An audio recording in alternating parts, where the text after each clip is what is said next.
Here to discuss next steps is Bobby Hoffman, Deputy Director of the ACLU's Democracy Division. Bobby, welcome. Hey, Dave, thank you for having me on. President Biden and Vice President Harris flew to Atlanta to stress the importance of pushing new voting rights legislation through Congress and by any means necessary, and that by that the president meant changing Senate filibuster rules. But 2 days later, we're still in the same place. I just want to get your reaction to how this week has played out, and without passing voting rights protection, what could this mean for our election system? Well, we are thrilled that this is a priority for the White House and a priority for leadership in Congress. But the situation is dire. We need voting rights legislation passed in Congress. Right now, we are seeing voting rights, our voter suppression laws, as a wave that is crossing the country through state legislatures. Last year, 400 bills were introduced that would restrict access to the ballot throughout state legislatures. 19 states enacted anti-voter laws last year. They're going to make it more difficult for voters in every step of the process. They will make it more difficult for individuals to register to vote.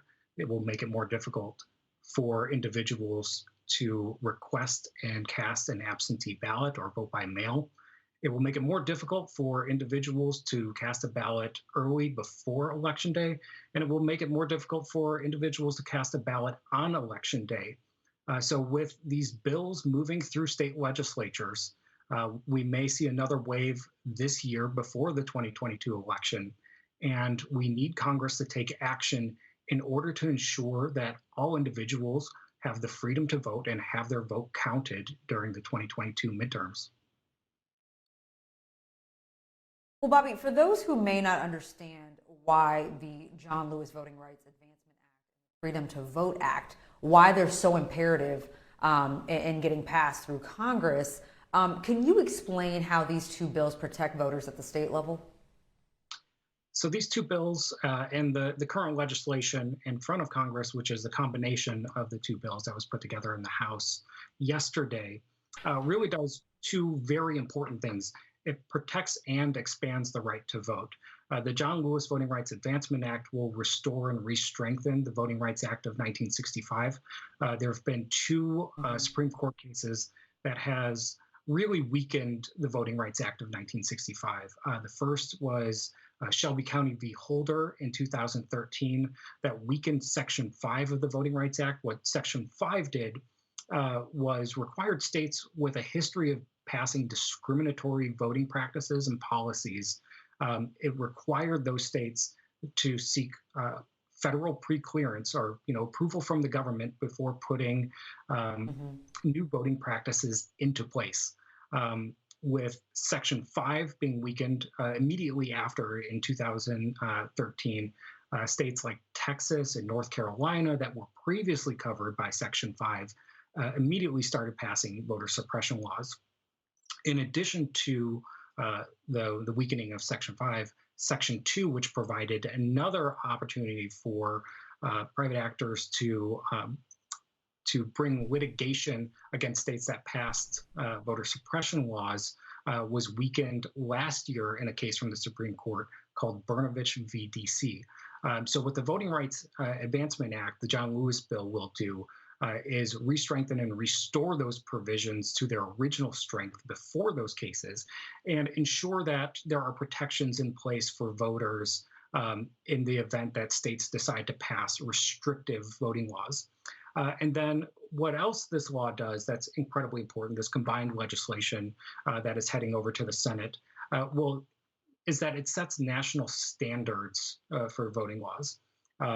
What it will do is modernize the voter registration process, which will be so incredibly important to ensure that voters are on the registration rolls. It's going to offer voters the opportunity to register to vote online. It will offer automatic voter registrations so that when voters interact with Department of Motor Vehicles in their state, they're going to have the opportunity to opt out of registration rather than the current process of having to opt in many states. And lastly, in the modernization of voter registration, it's going to allow individuals to have the opportunity to register to vote on election day. So for individuals that may not have become engaged with the voting process until the last minute, they will still have an opportunity to show up at a polling location on election day, register, and cast the ballot, which we've seen in states that do offer election day registration leads to higher turnout and engagement from voters. And voters really love having the opportunity to register and cast a ballot on the same day in case it's something that they forgot to do in their busy lives before election day. In addition to the modernizations of registration, the bill will also provide for 2 weeks of early voting. It will allow voters to request and return an absentee ballot without having to provide an excuse. And then one other important note is that it will restore the right to vote for individuals with felony convictions immediately upon release from incarceration. There are a variation of laws throughout the country, ranging from wonderful states like Maine, Vermont, and the district where individuals are able to register and cast a ballot while incarcerated. But on the other end of the spectrum, there are states like my own, Virginia, that permanently bans individuals from voting with a felony conviction unless they've had their rights restored by the governor. Well, listen, midterm elections are fast approaching, so I wanted you to come on because I think it's incredibly important for voters to understand their legal rights at the ballot box and how to detect voter suppression efforts in order to make sure that their vote counts. Again, advocacy, education, incredibly crucial, and that's with or without federal protection. So can you tell us about the kinds of attacks on voters' rights that you're seeing across the country? And I know that they vary from state to state, but what should people be looking out for as they prepare to head to the polls? So I think what we've seen in state legislatures in terms of voter suppression that we've seen passed is elimination of election day registration, restrictions on vote by mail, and lessening of opportunities for folks to cast cast a ballot early in person. So I think the voter suppression that folks will most likely see turning out to vote in the midterm elections this year may be changes in their voting practices that they were unaware of before election day. But there still are rare circumstances where individuals show up to vote on election day and they encounter individuals that are intimidating voters, are asking unnecessary questions of voters, like if they are a citizen, or asking for identification, or individuals may be presenting as poll workers that are not poll workers.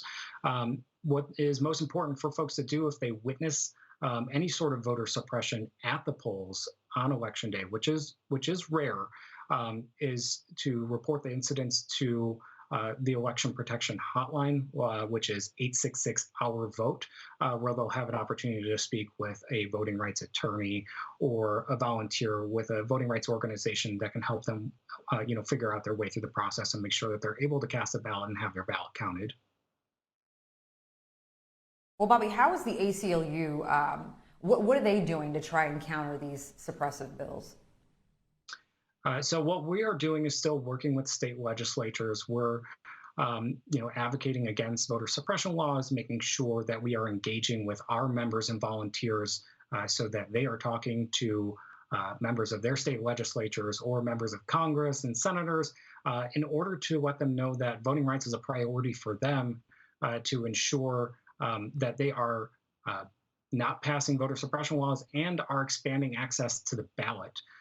So, in the past, we've engaged in, some direct democracy measures in order to ensure that voters have the opportunity to cast a ballot.